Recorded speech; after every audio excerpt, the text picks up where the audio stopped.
బస్సులు రద్దయితే బండి మీదనో ఆటోలను పోవచ్చు గాని విమానాలు నడవకుంటే వీలు కాదు ఇంకో దాని మీద పోయేతానికి.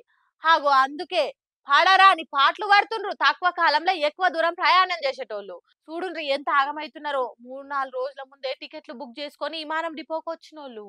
मेरे बेटी को प्यार चाहिए दे दो दे दो प्यार चाहिए दे दो प्यार है ओ सिस्टर सिस्टर मेरे बेटी को प्यार चाहिए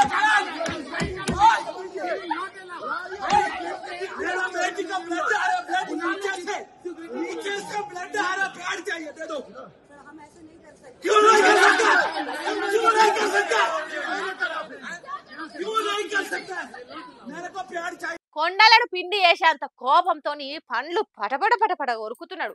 పాపం తన బిడ్డకు ఆడపిల్లలకు వచ్చే ఆపదొచ్చిందట. ఇక్కడ ఎసోంటి సౌకర్యాలు లేవు. ఇప్పుడు ఏం చేయాలి చెప్పు అని నోరు బొంగు బొంగ గట్టిగా గర్జిస్తాండు. ఇట్లా ఒక్కరు కాదు ఇద్దరు కాదు, దేశం మొత్తంలా వేల మంది విమానం ప్రయాణం చేసేటోళ్ళు ఇరుగ మరుగొచ్చిండ్రు. ఆ ఇండిగో అనే విమానాలు నడిపే కంపెనీలా ఏం తక్లీఫ్ ఏమో గాని ఒక్కసారి 500కి ఎక్కువ విమానాలు రద్దు చేసిండ్రట.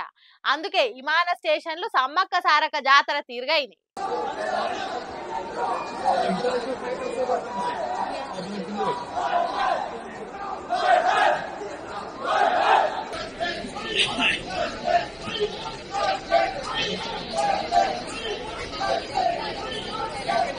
అంత గాయి గందరగోళం అన్నట్టే అవుతున్నది విమానం స్టేషన్లల్లా.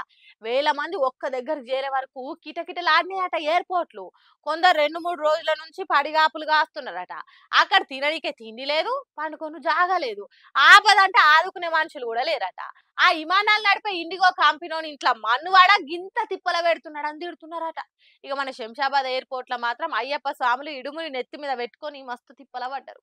విమానం ఎప్పుడు వస్తుందా, ఎక్కి శబరిమల ఎప్పుడు పోదామా అని ఎదురు చూసిండ్రు.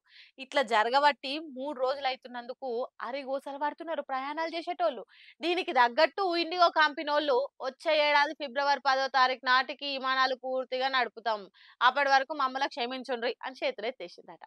అప్పటి వరకు ఈ ప్రయాణికులు ఎక్కడికి పోవాలనో ఏం కావాలనో అర్థమైతేనే లేదని మస్తు బాధపడుతున్నారట.